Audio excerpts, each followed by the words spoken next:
আলহামদুলিল্লাহ ওয়াসসালাতু ওয়াসসালামু আলা রাসূলিল্লাহ আম্মা বা'দ। সবাইকে স্বাগতম জানাচ্ছি আমাদের উসুল সালাসা দার্সে। আল্লাহ তাআলার অশেষ শুকরিয়া যে আলহামদুলিল্লাহ অনেকদিন পরে আমরা এই দশটা আবার করতে পারছি। আমি গত বছর অর্থাৎ 2023 এটার একটা এপিসোড করতে পেরেছিলাম, যে কোনো কারণেই হোক এরপর আর আগাতে পারি নাই।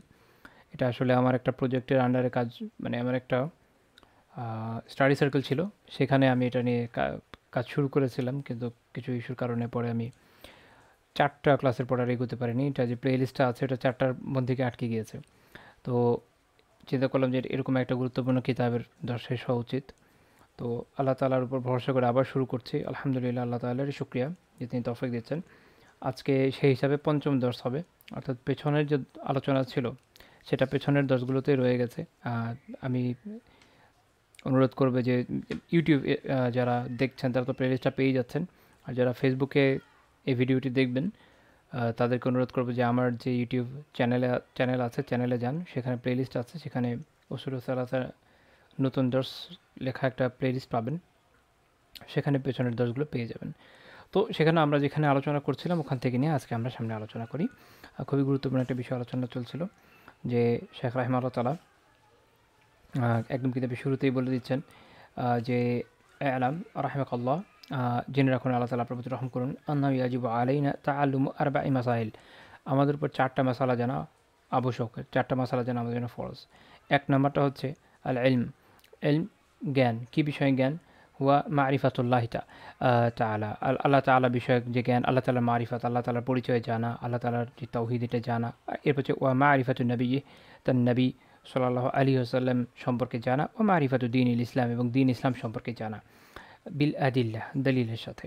তো এটা হলো প্রথম আবশ্যক বিষয়। 2 নম্বর আবশ্যক বিষয় হচ্ছে আল আমালু বিহ, যা জেনেছি সে তার উপরে আমল করা। এই বিষয়গুলো নিয়ে আমরা পেছনের দশগুলোতে আলোচনা করেছি, এবং আমল, এলম অনুযায়ী আমলের যে ফজিলত, এলমের ফজিলত, এলম অনুযায়ী আমলের ফজিলত, এগুলো নিয়ে আলহামদুলিল্লাহ বিস্তারিত আলোচনা করা হয়েছে। 3 নম্বর পয়েন্ট, 2টা তো গেল। তৃতীয় যে আবশ্যক বিষয় তার হচ্ছে আদ-দাওয়াতু ইলাইহি, আদ-দাওয়াতু ইলাইহি, অর্থাৎ যে ইলমটা আপনি হাসিল করলেন, যা আপনি জানলেন, যে মারিফাত আপনি হাসিল করলেন আল্লাহ সম্পর্কে, তার রাসূল সম্পর্কে এবং দিন ইসলাম সম্পর্কে, অর্থাৎ ওভারঅল আসলে দিন ইসলাম সম্পর্কে যে মারিফাত আপনি হাসিল করলেন, তার প্রতি এখন আপনাকে কী করতে হবে? দাওয়া করতে হবে। অর্থাৎ ইসলাম এমন একটা দিন নয় যে আপনি শুধুমাত্র জানবেন, শিখবেন, নিজের মতো আমল করবেন, ঘরে বসে থাকবেন, এটুকুর মধ্যে সীমাবদ্ধ নয়। ইসলাম আমাদেরকে শিখিয়েছে যে এলম যা অর্জন করছে তার উপর আমল তো করতেই হবে, খালি এলম অর্জন করে বসে থাকা যাবে না, আমল করতে হবে। তার ফজিলত আছে, যেটা নিয়ে আলহামদুলিল্লাহ এর আগে আমি আলোচনা করেছি। এবং শুধু নিজের এলম এবং আমলের মধ্যে সীমাবদ্ধ থাকা যাবে না, এর দাওয়া করতে হবে, এটাকে প্রোপোগেট করতে হবে, অন্যের কাছে পৌঁছে দিতে হবে। এই কারণে আমরা দেখি যে রাসূলুল্লাহ সাল্লাল্লাহু আলাইহি ওয়াসাল্লাম তার বিদায়ী হজের বিখ্যাত ভাষণের মধ্যে এটা বলে দিচ্ছেন যে বাল্লিগু আন্নী ওরে ভাইয়া, একটা আয়াত হলো আমার পক্ষ থেকে পৌঁছে দাও।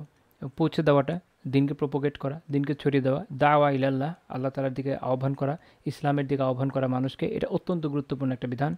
এবং এই কারণে শুধুমাত্র শেখ বলছেন যে শুধুমাত্র এইটুকুর মধ্যে সীমাবদ্ধ থাকার সুযোগ নেই, যে আপনি জানছেন, আপনার মারিফা হচ্ছে, আপনি জেনে যাচ্ছেন দিন সম্পর্কে, আপনি আমল করছেন, শুধু এর মধ্যে সীমাবদ্ধ থাকার সুযোগ নেই। 3 নম্বর পয়েন্টে আপনাকে আসতে হবে, এটা আমাদের জন্য আবশ্যক বিধান, সেটা হচ্ছে দাওয়াতু ইলাইহি, ইসলামের প্রতি দাওয়া করা, আল্লাহ তাআলাকে মানুষকে চেনানো, আল্লাহ তাআলা সম্পর্কে জানানো, রাসূল সাল্লাল্লাহু আলাইহি ওয়াসাল্লাম সম্পর্কে জানানো, ইসলাম, দিন ইসলাম সম্পর্কে জানানো, নিজেও জানবো, অন্যকেও জানাবো, এটাই আমাদের দায়িত্ব। এই কারণে দাওয়া এর বিধান কি? আল মাওসুআতুল ফাকহিয়া, ইসলামের ফিকহ বিশ্বকোষ, তারা এখানে খুব চমৎকারভাবে বলছে আদ-দাওয়াতু ইলাল্লাহি তাআলা ফারদুন লাযিম, আল্লাহ তাআলার দিকে দাওয়া করা, আল্লাহ তাআলার দিকে আহ্বান করা, দিনের দিকে আহ্বান করা, এটা ফরজ, এটা আবশ্যক বিষয়। লিকাওলি তাআলা, কারণ আল্লাহ তাআলা কি বলেছেন? উদউ ইলা সাবিলি রাব্বিক, তোমার রবের পথের দিকে, তোমার রবের দিকে আহ্বান করো। উদউ ইলা সাবিলি রাব্বিক, এটা সূরাতুন নাহলের আয়াত। তো এখান থেকে এটা বোঝা গেল যে এটা আবশ্যক, এটা ফরজ, প্রত্যেকের উপরই ফরজ। অবশ্য এটার আছে, পরিসীমা আছে, যে যে যতটুকু জানে সে অনুযায়ী দাওয়া করবে। আবার ইসলামের মূল দাওয়া, এটা কি ফরজে আইন নাকি ফরজে কিফায়া, অর্থাৎ সবার উপরই ফরজ, নাকি একদল লোক আদায় করলে ফরজিয়াতটা আদায় হয়ে যায়, এটা নিয়ে অনেক আলাপ আলোচনার ব্যাপার আছে, আমরা সেদিকে যাচ্ছি না। কিন্তু মূল বিধানটা হচ্ছে এটা ফরজ, মূল বিধানটা হচ্ছে এটা ফরজ এবং আমাদের জন্য আবশ্যক, এবং প্রত্যেক ব্যক্তির উপর কিছু না কিছু এই দাওয়ার উপর আমল করা বা কিছু না কিছু দাওয়া করা প্রত্যেক ব্যক্তির উপরই আবশ্যক। কাজে একদমই দাওয়া ছেড়ে দেওয়া, কোনো ধরনের দাওয়া না করা, এই সুযোগ আমাদের জন্য নাই। আমাদের জন্য আবশ্যক হচ্ছে আমরা কিছু হলেও দাওয়া করব।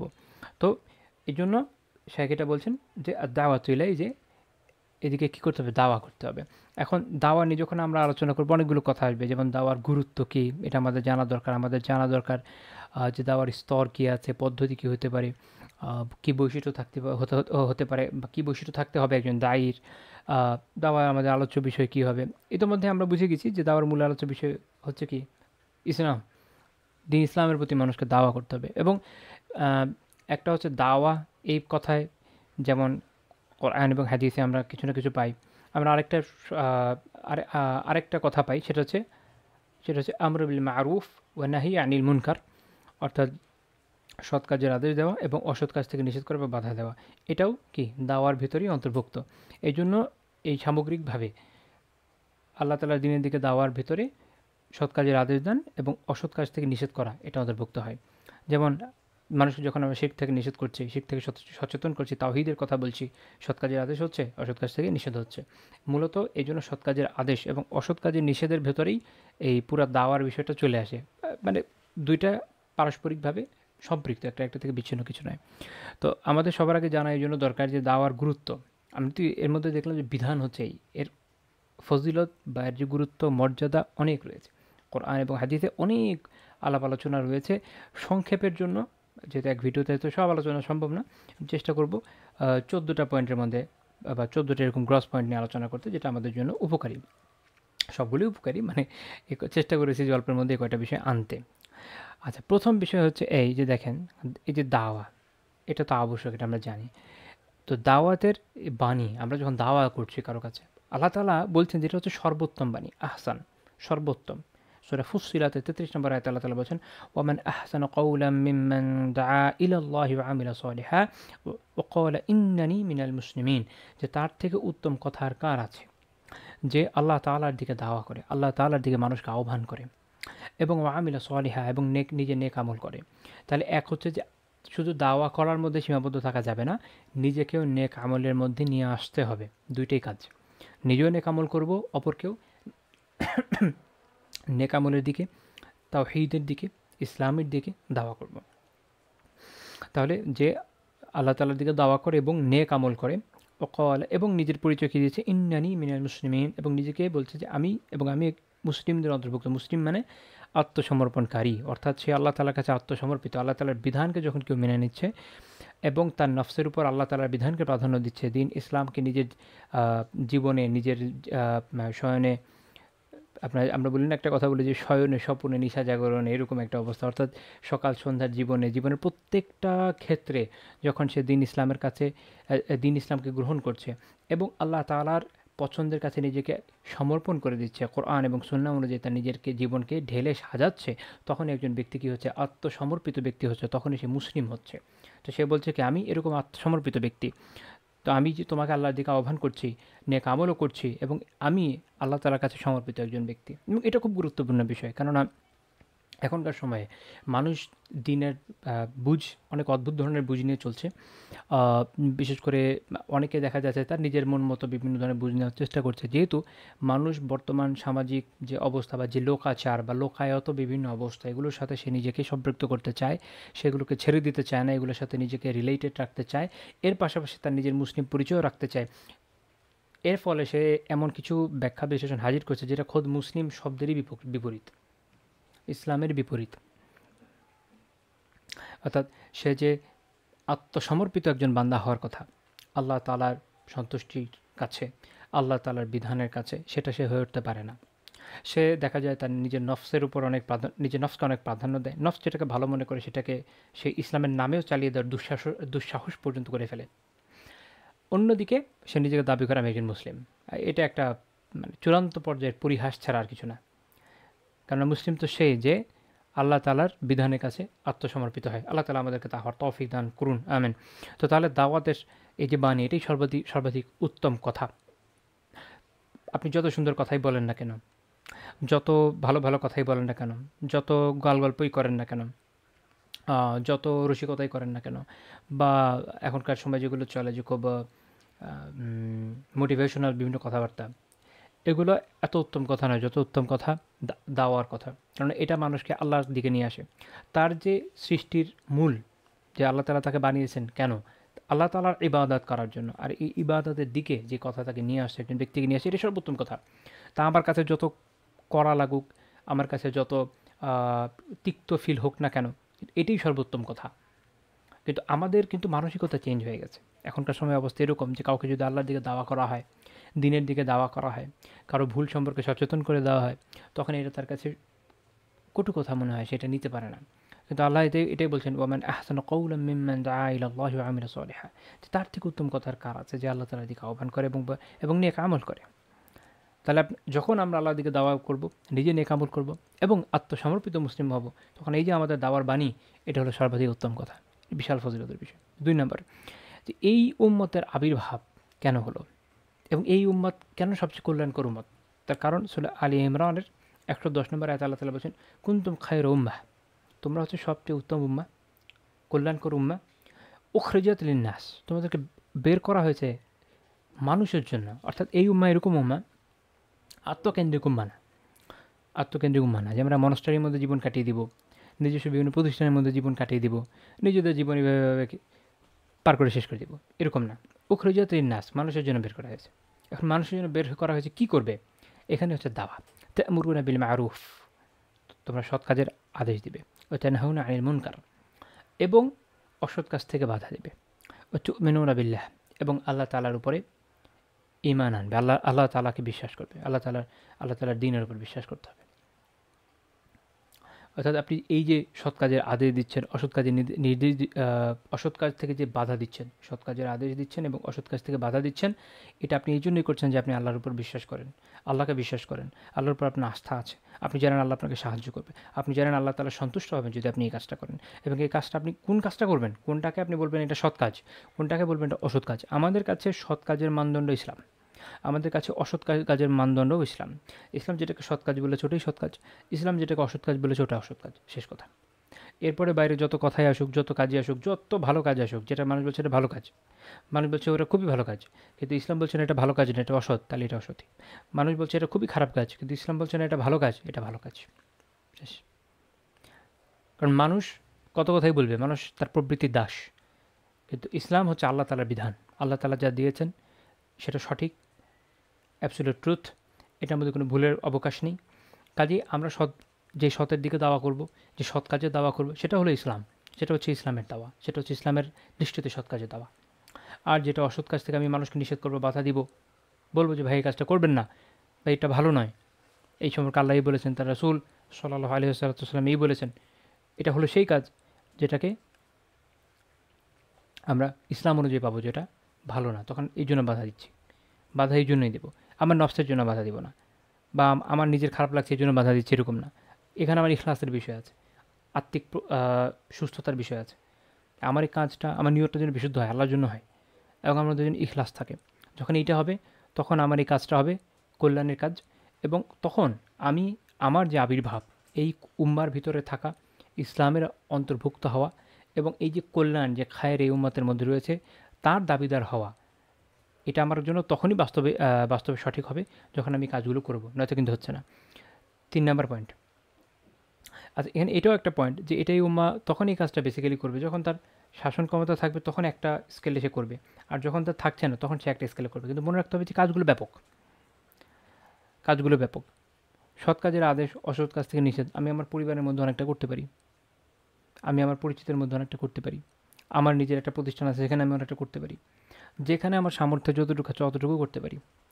আর যে জায়গাগুলোতে সামর্থ্য নাই, ওখানে যেন সামর্থ্য অর্জন করা যায়, সেটার যে প্রয়াস, ওইটাও এর ভিতরেই পড়ে। আচ্ছা, ৩ নাম্বার পয়েন্ট, আল্লাহ তাআলার রহমত পাওয়ার মাধ্যম হচ্ছে দাওয়া। মানুষ আল্লাহ তাআলার রহমতের আল্লাহ তাআলার রহমতের দাবিদার হয়, বা আল্লাহ তাআলার রহমত পায় তখন যখন সে আল্লাহ তাআলার দ্বীনের দিকে না দাওয়া করবে। দাওয়া না করলে তো আর পাচ্ছে না। সূরা তাওবার ৭১ নম্বর আয়াতে আল্লাহ তাআলা বলেছেন, ওয়াল মুমিনুনা ওয়াল মুমিনাত বা'দুহুম আউলিয়াউ বা'দ ইয়া'মুরুনা বিল মা'রুফ ওয়া ইয়ানহাউনা আনিল মুনকার। এই মুমিন এবং মুমিনা যারা, অর্থাৎ পুরুষ মুমিন, নারী মুমিন, এরা একে অপরের আউলিয়া, একে অপরের বন্ধু। অর্থাৎ পুরুষ মুমিনের বন্ধু, নারী মুমিন অর্থাৎ মুমিনা, সে একজন নারী মুমিন বা মুমিনার বান্ধবী। বন্ধুত্ব হচ্ছে ঈমানের উপর বেস করে। এই জন্য আল্লাহ বলছেন, ওয়াল মুমিনুনা ওয়াল মুমিনাত বা'দুহুম আউলিয়াউ বা'দ। এখন তারা যে একেবারে আউলিয়া, একেবারে বন্ধু, তার এই বন্ধুদের দিয়ে কী করে? ইয়ামুরুনা বিল মারুফ ওয়া ইয়ানহাউনা আনিল মুনকার, তারা সৎ কাজের আদেশ করে। তাদের বৈশিষ্ট্য হচ্ছে এই যে তারা সৎ কাজের আদেশ দিবে, অসৎ কাজ থেকে বাধা দেবে, নিষেধ করবে। ওয়া ইউকিমুনাস সালাহ, তারা সালাতকে কায়েম করবে। ওয়া ইউতুনাজ যাকাত, তারা যাকাত আদায় করবে। তার মানে আদেশ, এরপর আমলেও কিন্তু আসছি আমরা। ওয়া ইউতিউনা আল্লাহ ওয়া রাসূলাহ, এবং আল্লাহ এবং তার রাসূলের আনুগত্য করবে। তাহলে মুমিন যারা, তাদের পরিচিত কিন্তু এখানে চলে আসছে, সালাত কায়েম করা, যাকাত দান করা, আল্লাহ তাআলা এবং তার রাসূলের আনুগত্য করা, এবং সৎ কাজের আদেশ এবং নিষেধের কথা এখানে চলে আসছে। এখানে আরেকটা গুরুত্বপূর্ণ বিষয় চলে আসে যে আপনি যখন আল্লাহ তাআলার ইতাআত করবেন, আল্লাহ তাআলার আনুগত্য করবেন, এটার মূল বিধান আপনি পাচ্ছেন কোরআনে। কোরআনে আল্লাহ বলছেন যে এটা করলে তার আনুগত্য হবে, এটা করলে তার আনুগত্য হচ্ছে না, গুনাহ হচ্ছে। তার রাসূলের আনুগত্যের বিষয়টা পাবেন কোথায়? ওটা হচ্ছে হাদিসে, ওটা হচ্ছে সুন্নাতে। আচ্ছা, এখন যারা এটা করছে, এই যে মুমিনরা যারা এটা করবে, তাদের ব্যাপারে আল্লাহ কি বলছেন? উলাইকা সাইয়ারহামুহুমুল্লাহ ইন্নাল্লাহা আজিজুন হাকীম। এরা হচ্ছে তারা যাদের প্রতি আল্লাহ তাআলা অচিরেই রহমত করবেন, অচিরেই রহম করবেন। আল্লাহ তাআলা তাদের প্রতি রহমত বর্ষণ করবেন। তাহলে আল্লাহ তাআলার রহমতের অধিকারী হতে হলে এই গুণগুলো থাকা দরকার, মুমিন হওয়া দরকার। এবং এখানে এটাও একটা বিষয় যে প্রত্যেক মুমিন একে অপরের যে আউলিয়া হওয়া, একে অপরের ওলি হওয়া, একে অপরের বন্ধু হওয়া, এই গুণটার ভিতর চলে আসে। আচ্ছা, তারপরে সৎ কাজের আদেশ দেওয়া, অসৎ কাজ থেকে নিষেধ করা, দাওয়া করা সহজ কথায়, এবং সলাৎ কায়েম করা, জাকাত আদায় করা, আল্লাহ এবং তার রাসূলের আনুগত্য করা। অর্থাৎ এখানে ব্রড কথা চলে আসলো, যত ধরনের আনুগত্য আছে সবগুলো যখন কেউ করবে, তখন কেউ আল্লাহ তাআলার রহমতের আশা করতে পারে যে আল্লাহ তাআলা তার প্রতি অনেক রহম করবেন। এই রহমত সে তখন পাবে। তো তাহলে তাকে এই গুণগুলো অর্জন করতে হবে। এই গুণগুলো যদি অর্জন না হয়, তাহলে তার রহমতটা সেই সেন্সে পাচ্ছে না। আল্লাহ তাআলা সবার প্রতি রহম করেন, কাফেরদের প্রতিও রহম করেন, বাট এটা একটা লেভেল আছে। একজন মুমিন যে পর্যায়ে পায়, যে এই গুণগুলোর অধিকারী পূর্ণাঙ্গ মুমিন, সে যেভাবে পায়, যার মধ্যে এই পূর্ণাঙ্গতা নাই, সে তো ওইভাবে পাবে না, এটাই স্বাভাবিক। তো তাহলে আল্লাহ তাআলার রহমতকে উত্তমভাবে পাওয়ার জন্য আমাদের মধ্যে দাওয়া এর গুণ আনতে হবে, দাওয়া করতে হবে। 4 নম্বর পয়েন্ট, আল্লাহ তাআলার সহায়তা এবং জমিনে প্রতিষ্ঠা পাওয়ার মাধ্যম হচ্ছে দাওয়া। এখন জমিনে আমরা প্রতিষ্ঠা চাই, চাই ইসলাম প্রতিষ্ঠিত হোক। এখন একটা হচ্ছে যে একটা সময় মানুষের শক্তি অর্জন হয়, তখন একটা পর্যায়ে মানুষ অনেক কিছু করতে পারে, কিন্তু প্রাথমিক কাজ তো আর এটা না। প্রাথমিক কাজ হচ্ছে দাওয়া, অর্থাৎ মানুষের কাছে দিনটাকে তাকে পৌঁছে দিতে হবে। মানুষের কাছে আপনাকে শিখাইতে হবে, ইসলাম সম্পর্কে জানাতে হবে, তাওহীদ সম্পর্কে জানাতে হবে, কোরআন সুন্নাহ সম্পর্কে জানাতে হবে। আমাদের এখনকার জামানায় আমরা বলতে পারি যে আমাদের দেশে সব মানুষ মুসলমান, মাশাআল্লাহ। এখন ইসলামের বেসিক অনেক বিষয় সম্পর্কে যদি জিজ্ঞেস করা যায়, দেখা যাবে যে জানে না, দেখা যাবে যে জানে না, এবং অনেক উল্টাপাল্টা কথাবার্তা জানে। এবং বলতে গেলে প্রায় কোনো কনসেপ্টই ক্লিয়ার না। সাধারণ মানুষের অবস্থা এরকম। অনেক মানুষ আছে, আপনারা দেখা হলে দেখবেন যে নামাজ পড়ছে মাশাআল্লাহ, কিন্তু নামাজেরই প্রচুর মাসালা সে জানে না, বা সে আরও অনেক বিষয় জানে না, দিনে অনেক মৌলিক বিষয় জানে না। এবং তাওহীদের কনসেপ্ট তো আরও আনক্লিয়ার। শিরক কী জিনিস, কুফর কী জিনিস, এ সম্পর্কে খুবই আনক্লিয়ার, একটা ভেগ ধারণা নিয়ে পড়ে থাকে। এর ফল হচ্ছে এটা, আমরা দেখি যে একটা মানুষ যে নিজেই মুসলিম নিজেকে দাবি করছে, যে 5 ওয়াক্ত নামাজও পড়ছে, 5 ওয়াক্ত নামাজ মসজিদে পড়া তো কষ্টের কাজই, তাই না? সহজ কাজ তো না। সে দেখা যাচ্ছে বিভিন্ন গুনার মধ্যে লিপ্ত হচ্ছে, এমন ধরনের গুনাহ যেটা তার ইমানের সাথে সাংঘর্ষিক। এটা সে কেন করছে? কারণ তার ওই জ্ঞানটা নেই। তো এই ধরনের মানুষকে যদি আমি দাওয়া না করি, তাহলে সে সংশোধন হবে কীভাবে? হ্যাঁ, আমি আগে দাওয়া করলাম, এটা আমার ওদের প্রতিষ্ঠা হবে, এটা আমরা পরে দেখব ইনশাল্লাহ। কিন্তু এটা মনে রাখতে হবে যে বেসিক কাজ হলো দাওয়া, বেসিক কাজ হলো দাওয়া। এই মুহূর্তে এই জমিনে অন্যতম গুরুত্বপূর্ণ কাজ হচ্ছে দাওয়া করা, একদম পূর্ণাঙ্গ শরিয়ার দাওয়া করা, পূর্ণাঙ্গ ইসলামের দাওয়া করা। আমি যদি বলি যে আমার দেশে শরিয়ান আইন আমরা প্রতিষ্ঠিত চাই, যে প্রতিষ্ঠিত হোক, এটা প্রত্যেক মুমিনের দাবি, এটা তাকে চাইতেই হবে, এটা আল্লাহ তাআলার দেওয়ার বিধান। এখন এটা প্রতিষ্ঠা পাওয়ার জন্য আমার দেশের মানুষকে সচেতন করতে হবে। আমার মানুষই সচেতন না, মানুষ জানেই না, তাহলে তো আর হবে না। এবং প্যাথেটিক্যালি অনেকে যারা চান যে হ্যাঁ শরিয়া কায়েম হয়ে যাক, তাদেরকে যদি বলা হয় যে এটি স্ট্রাকচার কী, ইসলামী শরিয়া আইনের বৈশিষ্ট্য কী, অন্যান্য আইন থেকে এটা কেন ভালো, এটা জিজ্ঞেস করলে অনেক বিষয় দেখা যাবে যে মানুষের ওই নলেজটা নাই, এলম নাই। খুব প্যাথেটিক বিষয় অবভিয়াসলি।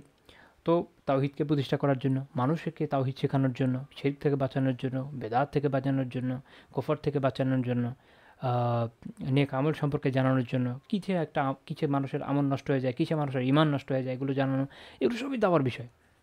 এবং এই দাওয়া করাটা হচ্ছে জমিনে দিন প্রতিষ্ঠার একদম, আপনি বলতে পারেন যে প্রথম স্টেপ, এবং আল্লাহ তাআলার সহায়তা পাওয়ার মাধ্যম। এবং যদি আল্লাহ তাআলা কখনো ইসলাম প্রতিষ্ঠার তৌফিক আল্লাহ তাআলা কোনো জমিনে দেন, তখন এইটা একটা গুরুত্বপূর্ণ বিষয়। সেখানে সৎ কাজের আদেশ দেওয়া হবে, অসৎ কাজ থেকে নিষেধ করা হবে। সেখানে আল্লাহ তাআলার দিনের দিকে মানুষকে দাওয়া করা হবে। আল্লাহ তাআলা বলছেন, আল্লাযীনা ইম্মাক্কান্নাহুম ফিল আরদ, তাদেরকে যদি আল্লাহ তাআলা জমিনে প্রতিষ্ঠা দান করেন, কি করবে? আকামুস সালাহ, সালাত কায়েম করবে, এক প্রথম কথা। ওয়া আতাউজ যাকাহ, যাকাত আদায় করবে, দ্বিতীয় কথা। ওয়া আমারু বিল মারুফ, সৎ কাজের আদেশ দিবে, তৃতীয় কথা। চতুর্থ, ওয়া নাহাউ আনিল মুনকার, এবং অসৎ কাজ থেকে নিষেধ করবে। সূরা হাজের 41 নম্বর আয়াত। তাহলে এটা হলো টার্গেট। আপনি যখন জমিনে আল্লাহর দিন প্রতিষ্ঠা করবেন, তখন এরপর আপনাকে এই কাজগুলো করতে হবে, এটা আপনার ডিউটি। এরপরে তখন আপনি এটা করবেন। আগে থেকেই যখন আপনি এটার কাজগুলো, মানে আমি এর আগে বলেছি, এটা লেভেল আছে। একটা হচ্ছে যে শাসন কর্তৃত্বের অবস্থান থেকে একটা জিনিসকে প্রয়োগ করা, আরেকটা হচ্ছে যে শাসন কর্তৃত্ব আমার নাই, তখন হচ্ছে আমার দাওয়া। তো আমি যেন ওই লেভেলে যেতে পারি, তার জন্য শুরুর কাজটা হচ্ছে আমার দাওয়া। তো তাহলে আমাদের কী করতে হবে? দাওয়া করতে হবে। তাহলে আল্লাহ তাআলার সহায়তা পাওয়া যাবে এবং আল্লাহ তাআলা এক সময় জমিনে প্রতিষ্ঠা দান করবেন। 5 নম্বর পয়েন্ট, আল্লাহ তাআলার আযাব এবং আল্লাহ তাআলার লানত থেকে বাঁচার উপায় হলো দাওয়া। যে ইয়েরা ছিল, বনি ইসরাইলিরা ছিল, তাদের প্রতি দাউদ আলাইহিস সালাম এবং ঈসা আলাইহিস সালাম লানত করেছিলেন। এর কারণ এটাই যে তারা আল্লাহ তাআলার অবাধ্যতা করেছে, সীমা লঙ্ঘন করেছে এবং একে অপরকে নিষেধ করতো না, এসব গর্হিত কাজ থেকে বাঁচো, এসব হারাম থেকে বাঁচো, এই যে তাহলিল করে হারামকে হালাল বানিয়ে চালাই দিচ্ছ, এগুলো থেকে বাঁচো, একে অপরকে নিষেধ করতো না। এই জন্য এই লানাত। সূরা মায়েদায় পাবেন 78 থেকে 79 নম্বর আয়াত, লুইনাল্লাযীনা কাফারু মিন বানি ইসরাঈলা আলা লিসানি দাউদ ওয়া ঈসা ইবনে মারইয়াম। বনী ইসরাইলের মধ্যে যারা কুফরি করেছে, তাদেরকে দাউদ আলাইহিস সালাম এবং মারিয়াম পুত্র ঈসা আলাইহিস সালামের মুখে লানত করা হয়েছে। কেন?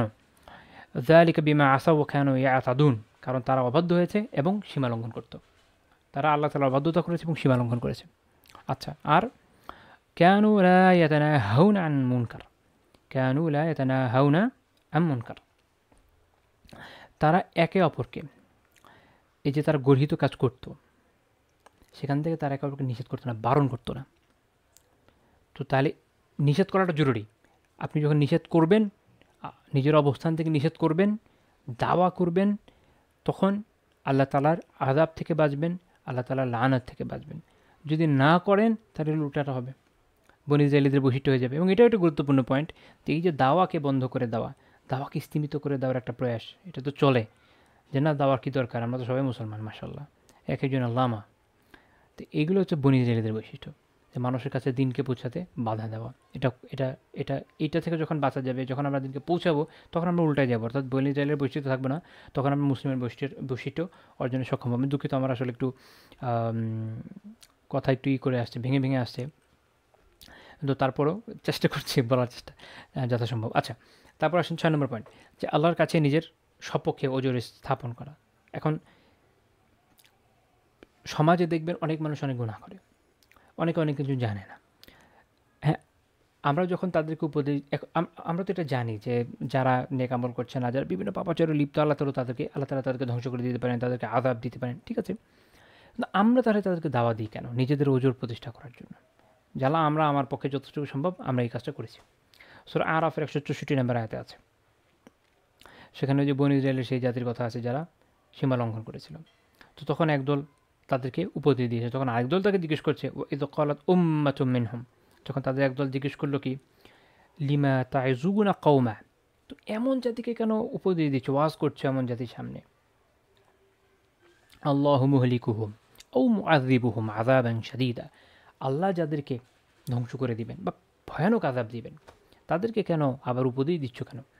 তারা তো এমন পাপী, তারা তো চির ধ্বংস হয়ে যাবে, ভয়ানকভাবে ধ্বংস হয়ে যাবে। তো তাদেরকে আর উপদেশ দিচ্ছ কেন? মানে কেন শুধু শুধু লিপ সার্ভিস দিচ্ছ, কেন শুধু শুধু নিজের সময়কে বরবাদ করছো? হয় না, এখনও তো অনেকে বলে যে কী দরকার এত ওয়াজ করার। আচ্ছা, তো তারা কি বলেছেন? ক্বালু মা'যিরাতান ইলা রাব্বিকুম ওয়া লাআল্লাকুম তাত্তাকুন, এটা এই জন্য আমরা করছি যে তোমাদের রবের নিকট যেন ওজর পেশ করতে পারি, আল্লাহ তাআলার কাছে যেন ওজর পেশ করতে পারি। আল্লাহ আমাদের যে দায়িত্ব আমরা এটা করে গেলাম, কাজ হোক বা না হোক, এবং আশা করা যায় যে তারা হয়তো সাবধান হবে, তারা হয়তো তাকওয়া অবলম্বন করবে। তাহলে আমাদের এটা ওজর, নিজের জন্য, নিজের পরকালের মুক্তির জন্য আমার নিজের ওজর তৈরি করা দরকার। যে আল্লাহ, আমি আমার পক্ষ থেকে যতটুকু সম্ভব বলে গেলাম, এখন হওয়া না হওয়া আপনার ইচ্ছার উপর নির্ভরশীল, আমার পক্ষে যতটুকু সম্ভব আমি করে গেছি। এখন তারা ঠিক হলে আলহামদুলিল্লাহ, না হলে তারা আমার কিছু করার নেই। যে আমি আপনাদের সামনে এখন বলছি, এটা হচ্ছে আমার ওজোরে স্থাপন করা। আমার পক্ষে যতটুকু সম্ভব ছিল আমি বলার চেষ্টা করছি। বাকি তো এটা পৌঁছে দেওয়া আল্লাহ তাআলার হাতে, মানুষের অন্তরকে পরিবর্তন করা আল্লাহ তাআলারই হাতে। এরপরে বিষয় হচ্ছে দাওয়ার মাধ্যমে প্রচুর নেকি অর্জিত হয়। 7 নম্বর পয়েন্ট, যেমন আল্লাহ তাআলা সূরা আন-নিসা 114 নম্বর আয়াতে মুনাফিকদের বলছেন যে লা খায়রা ফি কাসীরিম মিন নাজওয়াহুম, তারা যে প্রচুর গোপন সলা পরামর্শ করে মুসলিমদের বিরুদ্ধে, এর মধ্যে কোনো কল্যাণ নেই, খায়ের নেই, কল্যাণ নেই। কল্যাণ আছে কিসে? ইল্লা মান আমারা বিসদাকাহ আও মারুফ আও ইসলাহিম বাইনান নাস, তবে যদি কেউ সাদাকার আদেশ করে, যদি কেউ সৎ কাজের আদেশ করে, যদি কেউ মানুষের মধ্যে যে কল্যাণ, ইসলাহ করা, সংশোধন করার মতো কথা বলে, এই বিষয়ে নির্দেশ দেয়, তাহলে এইটার মধ্যে কল্যাণ আছে। তাহলে আমরা যখন দাওয়া করছি, আমরা আসলে কী করছি? নেকামলের দাওয়া করছি, সৎ কাজের দাওয়া করছি, মানুষের মধ্যে সংশোধনের দাওয়া করছি, কল্যাণের দাওয়া করছি, তাহলে এটার মধ্যে নেকিও হবে অনেক বেশি, হাসানাত অনেক বেশি। 8 নম্বর পয়েন্ট, দুনিয়া এবং আখেরাতে কল্যাণ লাভের মাধ্যম হচ্ছে দাওয়া। দুনিয়া এবং আখেরাতে কল্যাণ লাভের মাধ্যম হলো দাওয়া, সাফল্য লাভের মাধ্যম হচ্ছে দাওয়া। আল্লাহ তাআলা সূরা আলে ইমরানের 104 নম্বর আয়াতে বলছেন, ওয়ালা তাকুম মিনকুম উম্মাহ, তোমাদের মধ্যে একটা দল, একটা জাতি থাকা দরকার, একটা গ্রুপ থাকা দরকার, ইয়াদউনা ইলাল খাইরি, যারা কল্যাণের দিকে আহ্বান করবে, ওয়া ইয়ামুরুনা বিল মারুফি, এবং সৎ কাজের আদেশ দিবে, ওয়া ইয়ানহাউনা আনিল মুনকার, এবং অসৎ কাজ থেকে নিষেধ করবে, ওয়া উলাইকা হুমুল মুফলিহুন, এবং তারাই হচ্ছে সফল কাম। তাহলে আমরা যদি সফল কাম হতে চাই, আমরা সাফল্য লাভ করতে চাই, তাহলে দুনিয়া এবং আখিরাতের সাফল্যের মধ্যে অন্তর্ভুক্ত। তাহলে আমাদের কী করতে, ইয়াদউনা ইলাল খাইর, কল্যাণের দিকে যে আহ্বান করে তারা, এদের অন্তর্ভুক্ত হইতে হবে, তাই তো? তো তখন যখন আমরা হব, তাহলে দুনিয়াতেও কল্যাণ পাবো ইনশাল্লাহ, আখিরাতেও কল্যাণ পাবো। 9 নম্বর পয়েন্ট, যারা দাওয়া করে তাদের ব্যাপারে আল্লাহ তাআলা বলছেন যে এরা ক্ষতিগ্রস্ত নয়, বাকি সবাই ক্ষতিগ্রস্ত। সূরা আসর পড়েছেন, আল্লাহ কী বলছেন? ওয়াল আসর, সময়ের শপথ, ইন্নাল ইনসানা লাফি খসর, যে নিশ্চয়ই মানুষ হচ্ছে ক্ষতিগ্রস্তের মধ্যে আছে। ব্যতিক্রম করা ইল্লাল্লাযীনা আমানু, যারা ঈমান এনেছে, ওয়া আমিলুস সালিহাত, নেক কাজ করেছে, তার ঈমান আনা, নেক আমল করা। 3, ওয়া তাওয়াসাউ বিল হাক্কি ওয়া তাওয়াসাউ বিস সবর, এবং একে অপরকে উৎসাহ দিয়েছে হকের উপরে, একে অপরকে উৎসাহ দিয়েছে সবরের জন্য। তো তাহলে যখন এ দাওয়া করছে, উৎসাহ দিচ্ছে, তো দাওয়া হচ্ছে, তখন এটা যে করছে সে ওই ব্যক্তিদের মধ্যে পড়ে যে ক্ষতিগ্রস্ত হচ্ছে না, আর যে তাহলে দাওয়া করছে না সে ক্ষতিগ্রস্তদের মধ্যে গিয়ে পড়ছে। তাহলে দাওয়ার মাধ্যমে আমরা ক্ষতি থেকে রক্ষা পাই, ইহকালীন এবং পরকালীন। আচ্ছা, এই নিয়ে আমরা মোটামুটি 9টা পয়েন্ট বললাম, আলহামদুলিল্লাহ। এগুলো সব আমরা কোরআন থেকে পাচ্ছি। এরপর যদি আমরা হাদিস থেকে, হাদিসেও বেশ কিছু পয়েন্ট আমরা পাই। যেমন এটা এই আলোচনায় 10 নম্বর পয়েন্ট, যে দাওয়া দোয়া কবুলের কারণ হয়। দোয়া কবুলের কারণ, আপনি যদি দাওয়া ছেড়ে দেন, দেখা যাবে দোয়া কবুল হচ্ছে না। সুনান তিরমিজিতে হাদিস, তিরমিজি 2169 নম্বর হাদিস, আল্লাহ রাসূল সাল্লাল্লাহু আলাইহি ওয়াসাল্লাম বলেছেন, ওয়াল্লাযী নাফসি বিয়াদিহি, যার হাতে আমার প্রাণ, তার কসম, লাতা'মুরুন্না বিল মা'রুফি ওয়া তানহাউন্না আনিল মুনকার ওয়া লাইউশিকান্না আল্লাহু আন ইয়াবআসা আলাইকুম ইকাবা মিনহু, যে হয় তোমরা সৎ কাজের আদেশ দিবে, অসৎ কাজ থেকে নিষেধ করবে, অথবা কি হবে, আল্লাহ তাআলা তোমাদের প্রতি তার যে সাজা, এটা আপসিত করতে নেবেন। সুম্মা তাদউনাহু, এরপর কি হবে, এর ফলে এই সাজার ফল কি হবে? কারণ আমরা জানি যে রাসূলুল্লাহ সাল্লাল্লাহু আলাইহি ওয়াসাল্লামের আসার বরকত হলো এই, যে এখন আর উম্মতকে আগের মতো একদম জমিন সে উল্টে দিয়ে ধ্বংস করে দেওয়া হচ্ছে না। আযাব বিভিন্ন ফর্মে আসে, স্বৈর শাসক একটা আযাব, আরও কত ধরনের আযাব হয়। তো এই আযাব কীভাবে আসবে? সুম্মা তাদউনাহু, এরপরে যেটা হবে, তোমরা তার কাছে দোয়া করবে, আল্লাহর কাছে দোয়া করবে, ফালা ইউস্তাজাবু লাকুম, কিন্তু তোমাদের দোয়া কবুল করা হবে না, এর জবাব পাওয়া যাবে না, যা চাচ্ছি আর পাওয়া যাবে না। এখন আমরা যদি আমাদের অবস্থান দেখি, অনেক সময় আমাদের মনে হয় যে আমাদের দোয়া কবুল হয় না, আগে সালাফদের দোয়া কত কবুল হতো, আমাদের অবস্থান দেখেন, কই দাওয়া কই। আলহামদুলিল্লাহ আগের থেকে বেড়েছে, নাশুকরি করা যাবে না, সত্য যে আলহামদুলিল্লাহ আগের থেকে বেড়েছে, কিন্তু অনেক অপ্রতুল, এখন অনেক দূর বাকি। তো তাহলে দাওয়া দোয়া কবুলের কারণ। এখন বাকিদের হোক না হোক, আমি যদি দাওয়া করতে থাকি, আশা আছে যে আল্লাহ আমার দোয়া কবুল করবেন ইনশাআল্লাহ। আচ্ছা, তো এটা সুনান তিরমিজির হাদিস, ইমাম তিরমিজি রাহিমাহুল্লাহ সনদকে হাসান বলেছেন। 11 নম্বর পয়েন্ট হচ্ছে দাওয়া গুনাহের কাফারা। আপনি যখন দাওয়া করবেন, আপনার গুনাহ মাফ হবে, এটা খুব গুরুত্বপূর্ণ বিষয়। সহিহ বুখারীর 525 নম্বর হাদিস, হুযায়ফা রাদিয়াল্লাহু তাআলা আনহুকে ওমর রাদিয়াল্লাহু তাআলা জিজ্ঞেস করেছিলেন ফিতনার বিষয়, তো তিনি বলছেন যে ফিতনা কি, পরীক্ষার মধ্যে কী আছে? ফিতনাতুর রাজুলি ফি আহলিহি ওয়া মালিহি ওয়া ওয়ালাদিহি ওয়া জারিহি। তো হুযায়ফা রাদিয়াল্লাহু তাআলা বলছেন যে একজন ব্যক্তির ফিতনা হচ্ছে তার পরিবারের মধ্যে, তার সম্পদের মধ্যে, তার সন্তানের মধ্যে এবং তার প্রতিবেশীর ভিতরে, এগুলোর মধ্যে ফিতনা আছে, পরীক্ষার বিষয় আছে। তুকাফিরুহা সালাতু ওয়াস সাওমু ওয়াস সাদাকা ওয়াল আমরু ওয়ান নাহি, এই যে এর মধ্যে এই ফিতনার ফলে মানুষ যেসব গুনার মধ্যে পড়ে, যেসব ক্ষতি তার হয়ে যায়, এই গুনাহগুলোর কাফফারা হয় কিসে? কাফফারা হচ্ছে তার সলাত, সাওম, তারপরে সদাকার মাধ্যমে এবং সৎ কাজের আদেশ ও অসৎ কাজ থেকে নিষেধ করার মাধ্যমে। তাহলে দাওয়ার মাধ্যমে, দাওয়া একটা মাধ্যম, সলাত, সাওম এবং সদাকার পাশাপাশি দাওয়া একটা মাধ্যম যা গুনাহের কাফফারা করে। ঠিক আছে? তা গুনাহের কাফারা হয়। 12 নম্বর পয়েন্ট, দাওয়াতের সবচাই আপনি যদি বলেন যে দাওয়া সবচাইতে যে দামি সম্পদ একটা মানুষের তার থেকেও মূল্যবান। দাওয়া সবচেয়ে দামি সম্পদ একজন ব্যক্তি যা হয় তার থেকেও মূল্যবান। কারণ একজন মানুষ যদি আমার মাধ্যমে ইসলামের আসে, আলহামদুলিল্লাহ, আমার নাজাতের জন্য বিশাল বড় মাধ্যম। রাসূলুল্লাহ সাল্লাল্লাহু আলাইহি ওয়াসাল্লাম বলেছিলেন, ওয়াল্লাহি আল্লাহর কসম, লা আইয়ুহদা লা আইয়ুহদা বিক রাজুলুন ওয়াহিদ, যে তোমার মাধ্যমে যদি একজন মানুষও হেদায়েতের দিকে আসে, খাইরুল্লাকা মিন হুমরিন নাআল, দুঃখিত, খাইরুল্লাকা মিন হুমরিন নাআম, তাহলে একটা লাল উটের থেকেও তা তোমার জন্য বেশি কল্যাণকর হবে। রাসূলুল্লাহ সাল্লাল্লাহু আলাইহি ওয়াসাল্লামের জামানায় আরবের সবচেয়ে গুরুত্বপূর্ণ বাহন ছিল উট, এবং উটের মধ্যে লাল উট হচ্ছে সবচেয়ে দামি। এই জন্যই হাদিসে বলা হয়েছে যে একজন মানুষ যদি তোমার মাধ্যমে হেদায়েতের দিকে আসে, একজন মানুষ, তাহলে এইটা তোমার জন্য একটা লাল উটের চেয়েও দামি। মিন হুমরিন নাআম, একটা লাল উটের চেয়েও দামি। এটা সহিহ বুখারী এবং মুসলিমের হাদিস। তো তাহলে এই হাদিস থেকে আমরা বুঝলাম যে দাওয়ার মাধ্যমে এই কল্যাণ লাভ হয়, তাই তো? দাওয়া না করলে তো একটা মানুষের হেদায়েতের দিকে আসছে না। তো তাহলে দেখেন দাওয়া কী পরিমাণ একটা মানুষকে কল্যাণ দিতে পারে। এখনকার সময় একজন মানুষের সবচেয়ে দামি যে সম্পদ হতে পারে, তার বাড়ি, এভরিথিং যাই হতে পারে, তার থেকেও মূল্যবান হচ্ছে দাওয়া। কারণ এর মাধ্যমে একজন মানুষ হেদায়েতের দিকে আসবে, পরকালে নাজাতের মাধ্যম হবে। এই কারো যদি অনেক বড় বাড়ি থাকে, গাড়ি থাকে, অনেক প্রপার্টি থাকে, এগুলো তাকে পরকালে নাজাত আর দিচ্ছে না, কিন্তু নাজাত দিবে এই দাওয়া। আচ্ছা, তো 13 নম্বর পয়েন্ট হচ্ছে যে দাওয়ার মাধ্যমে সওয়াবে জারিয়ার পথ খুলে যায়। দাওয়ার মাধ্যমে সওয়াবে জারিয়ার পথ খুলে যায়। আপনি যখন দাওয়া করবেন, ক্রমাগত কল্যাণের পথ খুলে যাবে। আবু দাউদ রাহিমাহুল্লাহ তাআলা তার সুনানে সহিহ সুনানে একটা হাদিস বর্ণনা করেছেন যে ইন্নাদ-দাল্লা আলাল খাইর ইন্নাদ-দাল্লা আলাল খাইরি কাফাইলি, যে কোনো কল্যাণের পথ দেখায় সে কারক যে কাজটা করছে তার মতো। মানে কেউ একটা কল্যাণের পথ দেখলো, একটা সওয়াবের পথ দেখালো দাওয়ার মাধ্যমে, সেটা দেখে আরেকজন এটা ফলো করলো, তো তার যে সওয়াব হচ্ছে, ওই সওয়াব কার হচ্ছে? যে প্রথমে এই পথটা দেখিয়েছে।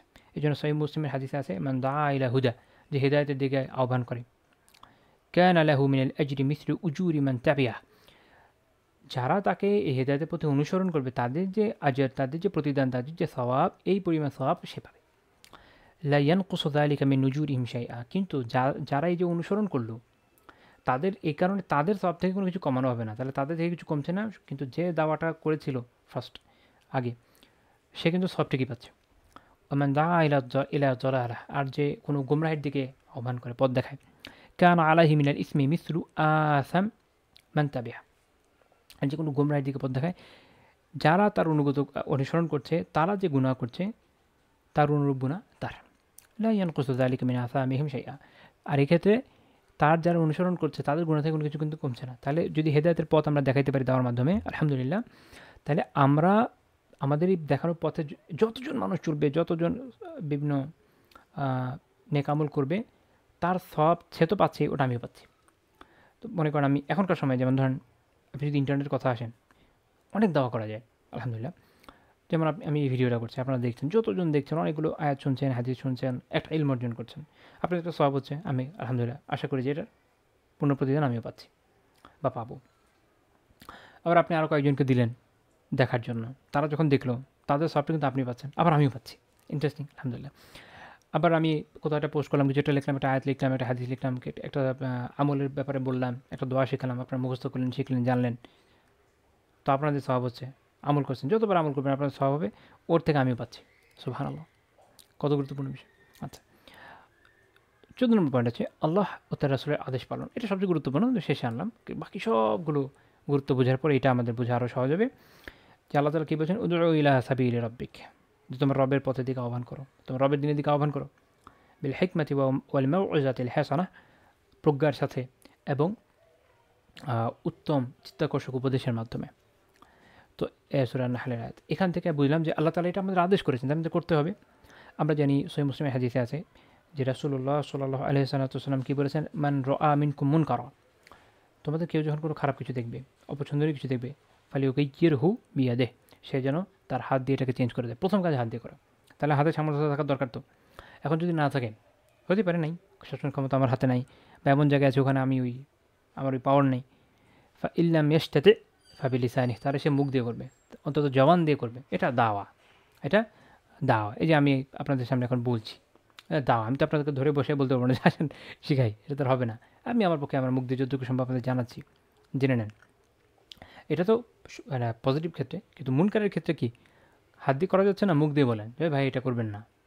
এখন সেটাও যদি না পারে, হতে পারে খুব প্রভাবশালী, খুবই ক্ষমতাশালী, শীর্ষ সন্ত্রাসী টাইপের লোকজন, আরও ব্যাপার স্যাপার আছে আমাদের দেশে।